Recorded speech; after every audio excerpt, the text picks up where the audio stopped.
there's going to be a time when everybody looks at Harley Davidson and say, that's the way I want to run my company. In an age of machines and automation, Harley Davidson still does it the old way, by hand. Today, we're going inside the factory to uncover how these legendary motorbikes are built, step by step. At the moment you step inside the Harley Davidson plant, the first thing you feel is heat. It's hot, loud, and full of movement.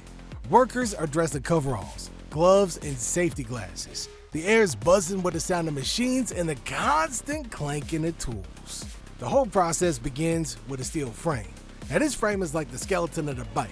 It's strong and heavy, and everything else gets attached to it. The frame comes onto a moving line that slowly rolls it from one worker to the next. Each station on the line has got a worker who does one part of the job. First, the front and back wheels are added. These are installed carefully to make sure that they're straight and they tight. If a wheel's even a little bit off, it can mess up the entire ride. Workers use special machines to check the alignment and the tightness. Next up, the brakes are installed. These include the disc brakes and sensors for anti-lock braking systems or ABS. The sensors help the bike stop safely, even if the road's slippery. Each wire and part is connected by hand. Then the engine gets added. Harley uses a V-twin engine called the Milwaukee 8. This thing is heavy, it's loud, and it's chock full of power. Workers lift the engine into place and bolt it tightly to the frame. Now this right here ain't just another part. This is the heart of the bike. The engine means everything to a Harley, and the workers building it, for them, it's personal. The engine is everything to a Harley Davidson motorcycle, especially to the employees at PTO. What we do with our hands here affects everyone who rides our motorcycle. Wiring comes next, and it ain't easy. Each bike has got hundreds of wires that run through the frame, the tank, and the handlebars. These connect things like lights, turn signals, and control switches. Now every wire's gotta go in the right place or the bike ain't gonna work.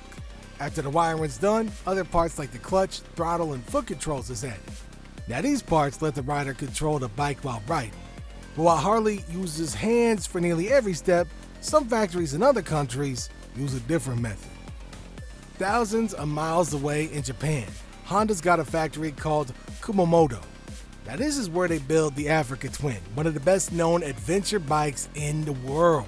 The Africa Twin is made for long trips, rough roads, and off-road riding. But unlike Harley, Honda uses robots for a lot of the work. Inside the Kumamoto factory, machines do the welding, painting, and even some of the engine assembly. Now these robots is fast and precise. They can place a weld in the exact same spot every time. The paint is sprayed by machines inside clean rooms where dust is removed from the air. This keeps the paint smooth and flawless.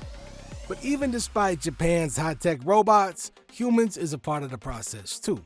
Workers do the final assembly and quality checks. They install the plastic panels, the seats, and test the electronics. Each bike goes through a long checklist before it even leaves the factory. Now, one of the cool things about the Japanese workforce is that they start their day with group exercises. It helps people stay healthy and focus on the job.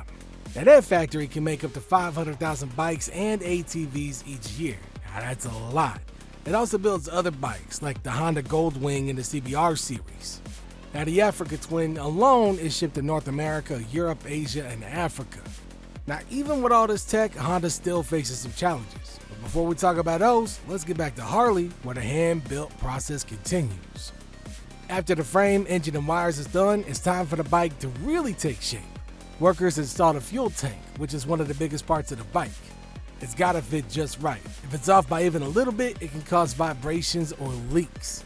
The tank is lined up carefully and secured in place. Next, the side panels and fairings is added. Now these give the bike its shape and its style. Workers inspect every piece before adding it. They check for chips in the paint, dents, or scratches.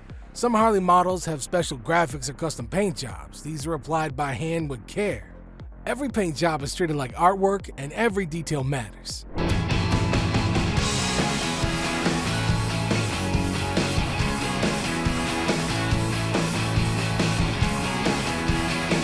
After that, the seat is bolted on. Seats come in a lot of different styles depending on the model. Now, some are built for long rides with passengers. Others are slim and sporty. The seat's gotta feel right when you sit on it. That's why they're padded, shaped, and tested for comfort. Now then comes the exhaust system. This includes the pipes and muffler, which give Harley its famous roar. Workers install the system by hand and make sure it lines up perfectly. They also attach heat shields to protect the rider from burns. Now it's time for one of the most important steps: testing.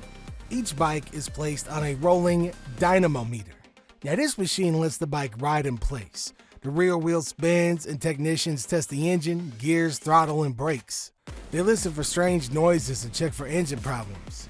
They also make sure the electronic systems work, including features like traction control and ride modes. Every test is personal. The workers know that what leaves their hands ends up on the road, and that if they wouldn't ride it, it doesn't move forward. You always strive to make something better, but we all have to work together in that group to make that section of the line work as best as we can. We don't want nothing going out past us that's not what we would want to ride as an employee that ride Harley Davidsons. When the bike passes all the tests, it moves to the final inspection. Workers check everything again: bolts, paints, lights, horn, everything else. If something don't look right, the bike doesn't leave. Only once it passes all the checks is it crated and shipped. But ain't no factory perfect, not even Honda's.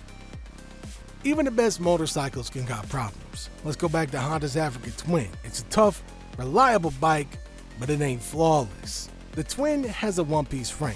That makes it strong, but if the back part gets damaged, it can't be replaced independently. You gotta change the whole frame, which is expensive. Some riders also say that the windscreen ain't high enough. For tall people, the wind hits their helmets, causing noise and shaking at highway speeds. Another issue is the seat. A lot of riders say it's not comfortable for long rides. They complain it's too firm and flat. That's why a lot of people buy new seats from other companies. But overall, the Africa Twin is still loved. Riders use it across entire continents. Some go over 60,000 miles with no major problems. It's that reliable. Alright, now back to Harley. These bikes have got their own challenges too. They're heavier than most motorcycles. That can make them harder to control at low speeds. Their engines are air-cooled, which looks cool and sounds great, but it can also get really hot in traffic.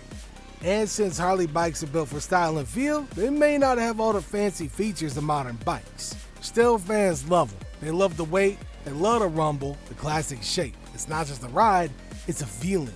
A Harley ain't just built to go fast, it's built to mean something.